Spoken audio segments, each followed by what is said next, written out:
Hello दोस्तों, नमस्कार। मेरा नाम है विशाल और आप सभी का स्वागत करता हूं आपके अपने यूट्यूब चैनल पे जिसका नाम है विशाल निगम। दोस्तों, आज की इस वीडियो में हम जानेंगे 5S के बारे में। 5S कॉन्सेप्ट कहां से लिया गया और इसका इंडस्ट्री में क्या यूज होता है, इससे हमें क्या क्या फायदे होते हैं। तो सबसे पहले हम बात करते हैं 5S कॉन्सेप्ट आया कहां। तो 5S कॉन्सेप्ट हमने जो लिया है वो लिया था जापान से। हमने ये 5S कॉन्सेप्ट लिया।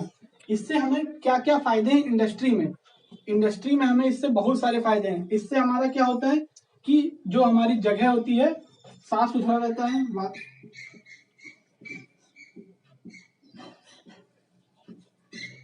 साफ सुथरा वातावरण मिलता है वर्कर को।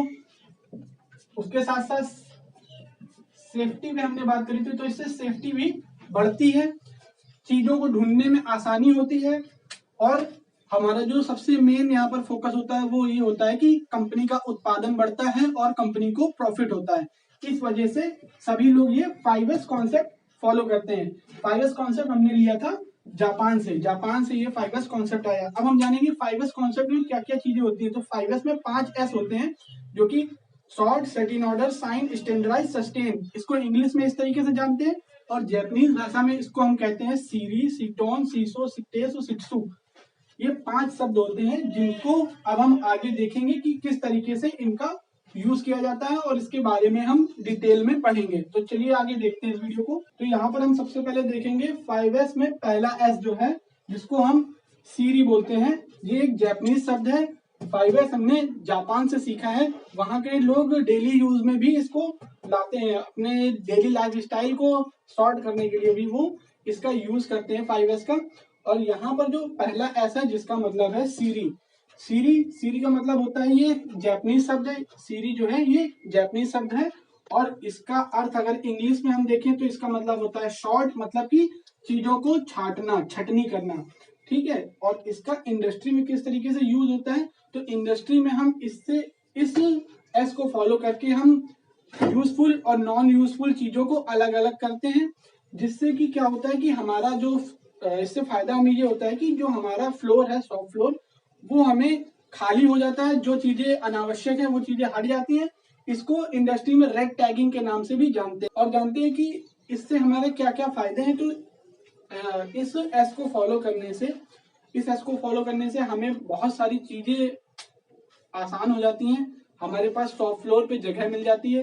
कंपनी में अनावश्यक चीजों की खरीद पर रोक लगती है। हमें पता चलता है कि हमारे स्टॉक में क्या क्या चीजें हैं और किन चीजों की हमें जरूरत है, तो उस हिसाब से हम चीजों को खरीद सकते हैं।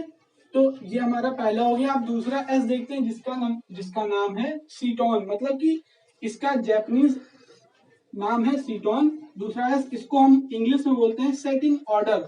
सेट इन ऑर्डर मतलब क्रम निर्धारण। इसका किस तरीके से फायदा है, इसका फायदा इस तरीके से है, अगर हम दूसरा एस फॉलो करते हैं तो इससे क्या होगा कि हर एक वस्तु जो भी हमारे पास है उसका एक निश्चित स्थान होगा। जिसकी वजह से हमें ये फायदा होगा कि हमें चीजों को, क्योंकि हमारी इंडस्ट्री बहुत बड़ी होती है, तो हमें अगर कोई चीज चाहिए तो हमें पता होगा कि किस डिपार्टमेंट में, किस रैक में, कहाँ पर रखी हुई है। तो इसका हर एक वस्तु का एक निश्चित स्थान हो जाएगा। तो हर एक वस्तु अपने निश्चित स्थान पर होगी। इससे फायदा हमें ये होगा कि हमारे समय की बचत होगी। अगर हमें कोई जरूरी चीज चाहिए तो हमें पता होगा कि उसका स्थान कहाँ पर है। अब हम देखेंगे साइन। साइन का जापानीज नाम है सीसो। सीसो का मतलब होता है चमकाना, मतलब कि चीजों को साफ सुथरा रखना, फ्लोर को, हमारे शॉप फ्लोर को साफ सुथरा रखना। तो यहाँ पर चमकाने का अर्थ ये हो रहा है कि हमारा जो शॉप फ्लोर है उसको क्लीन रखना है। तो यहाँ पर शॉप फ्लोर को क्लीन रखना किन किन चीजों से, हमारे शॉप फ्लोर पर एक्स्ट्रा चीजें जैसे डस्ट है और जो लोहे की चिप्स कटिंग पड़ी हुई होती है, ये सारी चीजें जमीन पर नहीं फैली होनी चाहिए। और शॉप फ्लोर जब हमारा क्लीन होता है तो इससे हमें बहुत सारे फायदे होते हैं। एक तो हम एक्सीडेंट से बचते हैं। दूसरा, जो वहां पर वर्कर काम कर रहा होता है उसको अपने आसपास की साफ सफाई को देख करके उसको प्राउड फील होता है कि हम एक अच्छी जगह पर काम कर रहे हैं। और उनमें आपस में कंपनी के प्रति लॉयल्टी बढ़ती है, जिससे कि हमारा जो प्रोडक्शन है वो इम्प्रूव होता है। तो हमने 3 एस जान लिया। आप जानते हैं चौथा एस क्या होता है। तो चौथा एस का मतलब होता है जापानीज में सिक्टेसु, मतलब कि स्टैंडर्डाइज, चीजों का मानकीकरण करना। तो ये मानकीकरण का मतलब यहाँ पर ये हो रहा है कि जो हमारे 3 स्तंभ पहले के हैं, शॉर्ट, सेट इन ऑर्डर और साइन, इन तीनों को मेंटेन करना, और 5S को जो हमारे नए ट्रेनीज आ रहे हैं या नए वर्कर आ रहे हैं उनको उस चीज की जिम्मेदारी देना, मतलब कि उनको वो चीज सिखाना, ये हमारा मानकीकरण में आता है। और उसके बाद मानकीकरण में आता है उस तीनों स्तंभों को 5S के सॉर्ट, सेट इन ऑर्डर और साइन को नियमित रूप से जांचना कि उस पर कार्य हो रहा है प्रॉपर तरीके से या नहीं। ये हमारा मानकीकरण स्टैंडर्डाइज के अंतर्गत आता है। मानकीकरण करने से हमारा फायदा ये होता है कि हमारा जो वर्क प्लेस होता है वो इन तीनों स्तंभों से सॉर्ट, सेट इन ऑर्डर और साइन, इन तीनों को फॉलो करने से सेफ हो जाता है। वर्क प्लेस हमारा सेफ होता है और प्रोडक्शन बढ़ता है। प्रोडक्शन बढ़ेगा तो कंपनी को प्रॉफिट बढ़ता है, कंपनी का प्रॉफिट बढ़ेगा यहाँ पर। अब इसके बाद हम देखेंगे सस्टेन। सस्टेन को जापानीज भाषा में क्या कहते हैं? तो जापानीज भाषा में इसको कहते हैं शित्सु।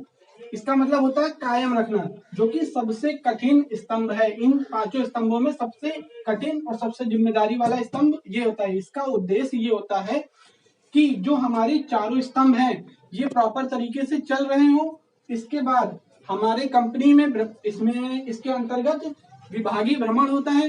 विभाग में देखा जाता है कि कहाँ पर क्या चीज चल रही है, और प्रदर्शनों पर भी इसके अंतर्गत नजर रखी जाती है।